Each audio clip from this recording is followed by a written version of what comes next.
I find it interesting as I like to read the Old Testament. I know a lot of Christians they think like that's old and you shouldn't read it or whatever, but the Old Testament I think is really interesting, and I find it interesting that all in the Old Testament they constantly say the God of Abraham, Jacob, and Isaac. They keep saying the God of Abraham, Isaac, and Jacob, which makes you kind of think that these men were these like pinnacles of faith, and we should live up to their standard. But actually, they were kind of jerks.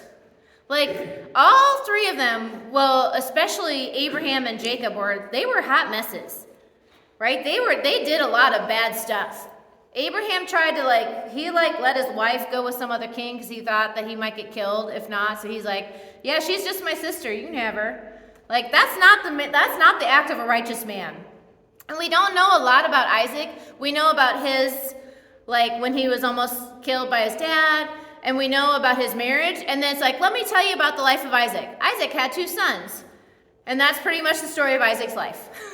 We don't really know a lot about Isaac as a person. He is kind of a secondary character in a lot of other stories, but we do know a lot about Jacob. There's a lot in the Bible there about Jacob and his story. And so they talk all the time about the God of Jacob, but Jacob was a jerk. Like he was a real jerk. Jacob was a twin. So Jacob and Esau were twins. They were born at the same time. Esau came out first. And Jacob was named Jacob because it means the one who grasps the heel of the other. He's the grasper. You know, it gives you this idea that he's like someone who's kind of like trying to take. He's kind of a schemer, and he was a schemer. He was like, brothers should be super close, but because Esau physically came out first, Esau, even though they're born on the same day, Esau was supposed to get the lion's share of everything. He got all of the dad's inheritance and titles and all the stuff, and Jacob just got the leftover, the scraps. And Jacob didn't like this.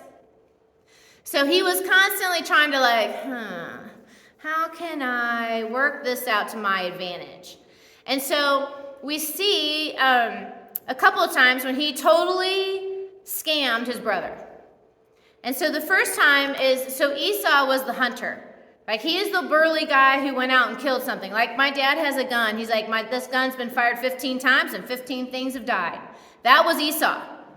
When Esau went out, something died because he was a hunter, right? But you know how it is. Like if any of you have ever gone hunting, my dad goes out hunting 50 times in a season. He brings back like 1 or 2 deer.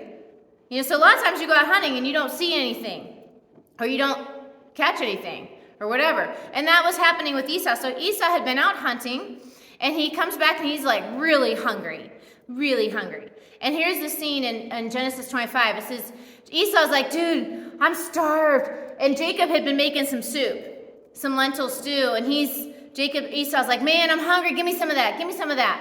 And Jacob's like, well, first sell me your birthright. I mean, what a jerk. Your brothers are like dying. And you're like, I'll give you some soup if you give me all of your inheritance. Esau's like, dude, I'm going to die. What good's a birthright to me if I'm dead? And Jacob's like, fine, swear to me first that you'll give me your birthright and I'll give you soup and then you won't die. So he swore an oath saying he'd sell his birthright to Jacob. Jacob gave Esau some bread and lentil stew. He ate and drank and he got up and he left. I mean, what a jerk. Your brother's literally on his deathbed and you're like, I'll save your life if you give me your birthright for a bowl of soup. Like I don't know. Punk. All right, then Isaac's kind of on death's door, they say, but he ended up living like another 20 years. But they think Isaac's going to die, and Isaac had gone blind. He was getting pretty old at this point. So they think he's going to die, and he's blind. And so he's like, you know what, I'm going to bless you, Esau, my son. Even though you don't have all the stuff, I can still give you a blessing. So Jacob was getting all the stuff, the land and the title, but there's still the blessing, and this was a big deal. So Isaac says to Esau, go out and get me a deer and make that soup you make that's really good, and then I'll give you your blessing. So Esau goes out hunting. While he's gone, Rebecca, the mom, she says, hey, Jacob, I want you to get the blessing. How about I'll dress you up like your brother, and you go in and pretend to be your brother so you get the blessing too. And that's what he does. He puts on like a fur coat because Esau was a real hairy guy. So he puts on this fur coat, and he goes in, and he's like, Father, disguises his voice, Father, it's me. And his dad's like, you sound like Jacob. He's like, no, feel my arms. And he feels the hairy arms. He's like, oh, I guess you're Esau. And so he gives the blessing of Esau to Jacob. And he says, and then Esau comes in with the deer and the stew, and he goes to give it to the dad. He's like, all right, Dad, I'm here for my blessing. And Isaac's like, I just gave you a blessing. And Esau's like, no, I was out hunting. He's like, I'll bless somebody who said he was you. And Esau is like, oh, that jerk, that brother of mine. And he's like, so Jacob says, your brother came and deceitfully took your blessing. He lied. He schemed to get your blessing. Esau's like, ugh. Isn't he rightly named Jacob, the grasper? Remember, his name is grasping. This is the second time he's taken advantage of me. He took my birthright, and now he's taken my blessing. He says, haven't you reserved any blessing for me? And so Isaac manages to come up with some other blessing. Isaac's like, sorry, man, I already gave your brother, all hold and sway over everything. I don't know what's left for you. And so he does manage to bless him with something. He says, I've made him lord over you, and made all of his relatives and servants, and I have sustained him with grain and new wine. What do I have left for you? Which just seems sad that there's nothing left for his son. But Esau was mad. So he held a grudge against Jacob because of the blessing, and he said, the days of mourning for my father are near, and then I'm going to kill my brother. He's basically like, all right, I'm going to wait till Dad dies, and then Jacob's going down. I'm going to kill him. And Jacob, he knows that if Esau wants to kill him, he did. So he's like, all right, I'm going to peace out. So to me, this is another, what a jerk move. My dad's about to die. Peace out, Dad. I'm going to go over here and save my life. So he doesn't wait for Isaac to die. He cuts out of town. Now, the rest of the story, we're not going to tell that whole story. He's gone. He goes, he meets Rachel, who he falls in love with. He works 7 years to get Rachel. His father-in-law, which in an awesome twist of fate, tricks him and makes him marry the other sister, Leah. And so he's like, duh. So then he has to work another 7 years to get Rachel. He does that. So after 14 years, he could have come home. But he's like, I'm not going home. Esau's waiting to kill me. So he stays there for another 6 years. He's gone 20 years in total. Finally, God's like, all right, Jacob, time to put your big girl pants on and go home. And so he decides to go home, and that's a whole other story. And then you have the whole wrestling with God and all that. That's another story for another day.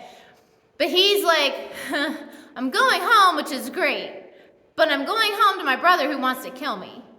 And so because he's a schemer, right, he decides he's going to split up his family and send the wife and kids he doesn't like as much first. So if Esau comes out, guns blaring, that's who gets killed, and the wife and kids he does like, they're in the back, so they can cut and run if things get bloody.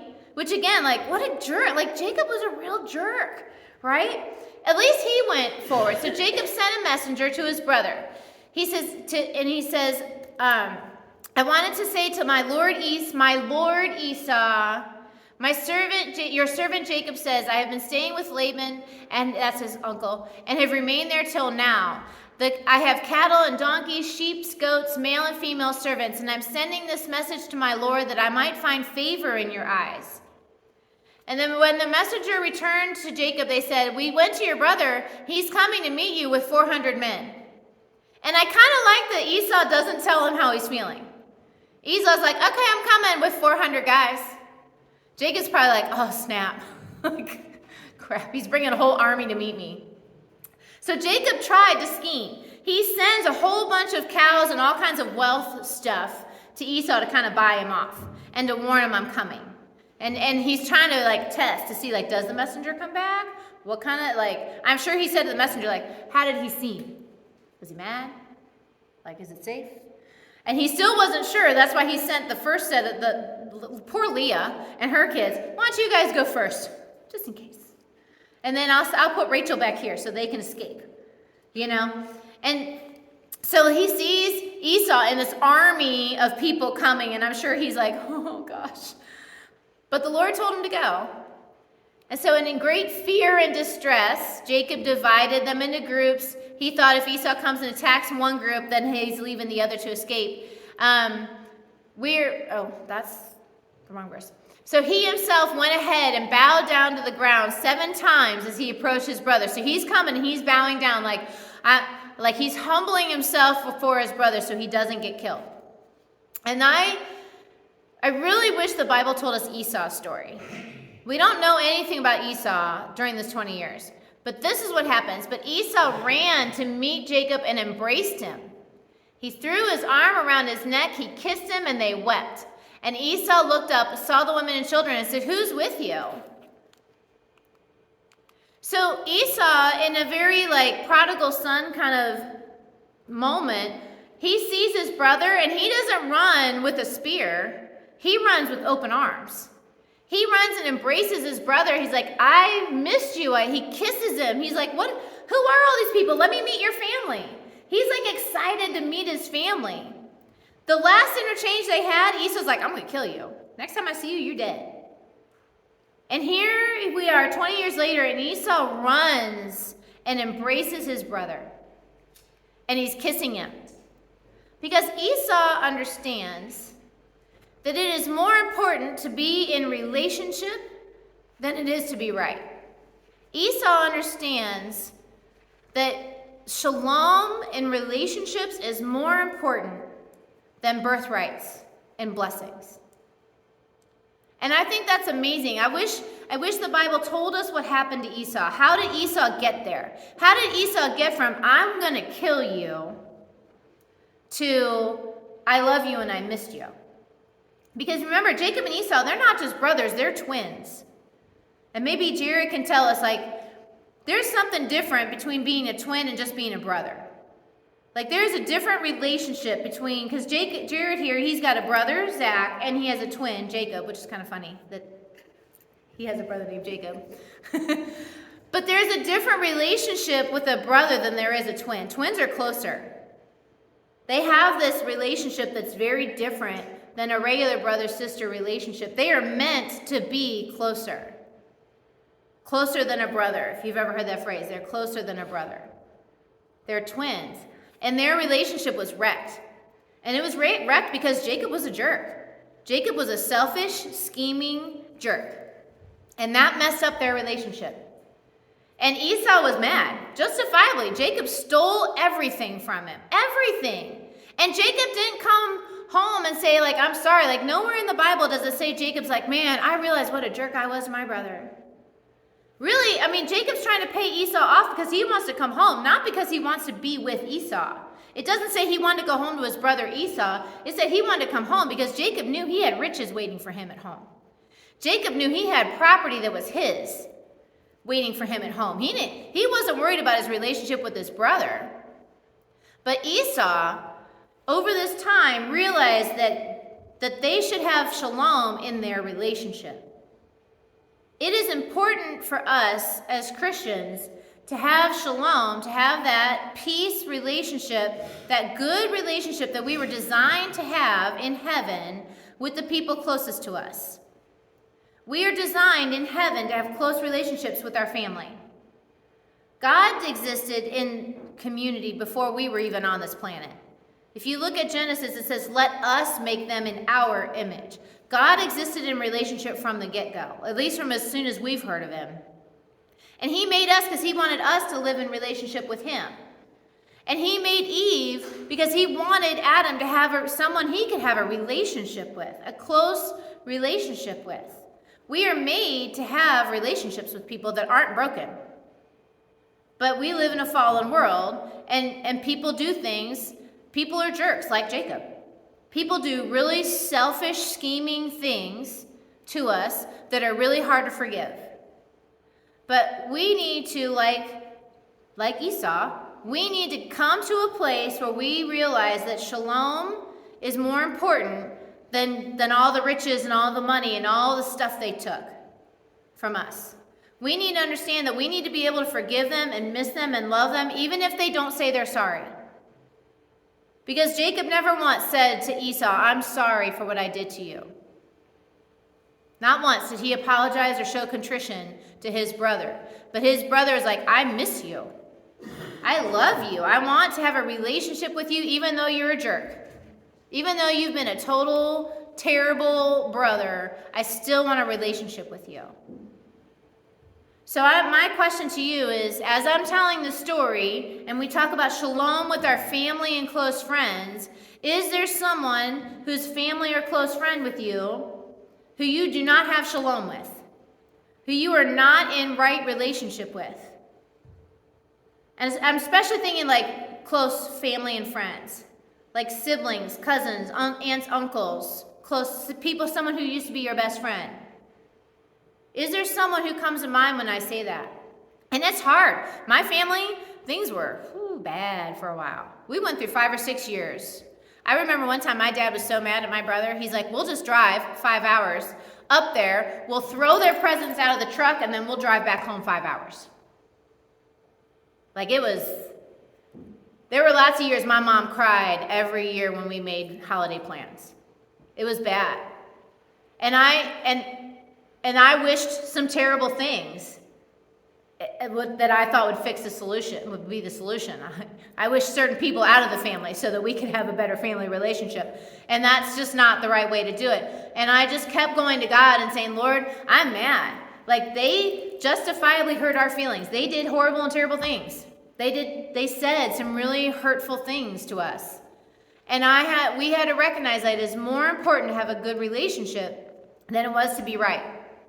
And so I had to continually forgive, and I had to continually bless, and I had to continually pray for reconciliation in our family. And now, things are great. My dad and my brother take like a plant class together, and the grandkids come over and stay the night, and they moved up there to be closer to them. And it's been really great for our family. You know, those hard feelings and those bad relationships, they're healed. And it's awesome, but it was a process. And there's a lot of prayer involved in that process. And so my question, my challenge to you is this week to ask the Lord, is there someone in my life who you've put in my life to be close to, a family or a close friend, who I am not in shalom with? Our relationship is not a walking in the garden in the cool of the night kind of relationship that I need to forgive or I need to start praying over. Is there someone in your life who that cog is out of place? I found a picture of the cogs, just in case you guys didn't know what I was talking about. So the blue one is your cog with God, right? That one's in the center. And then the red one, we'll say the red one is your cog with yourself. You got to get that cog into place. And then the orange one is your cog with your family.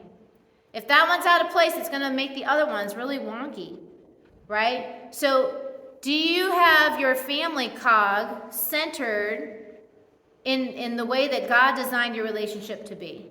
Because the center of each cog is the way that God designed that to be.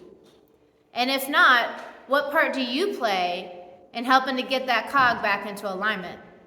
And if you don't think you can do it, like it's too much, you're like, Stephanie, don't ask me to do that. I'm not doing it.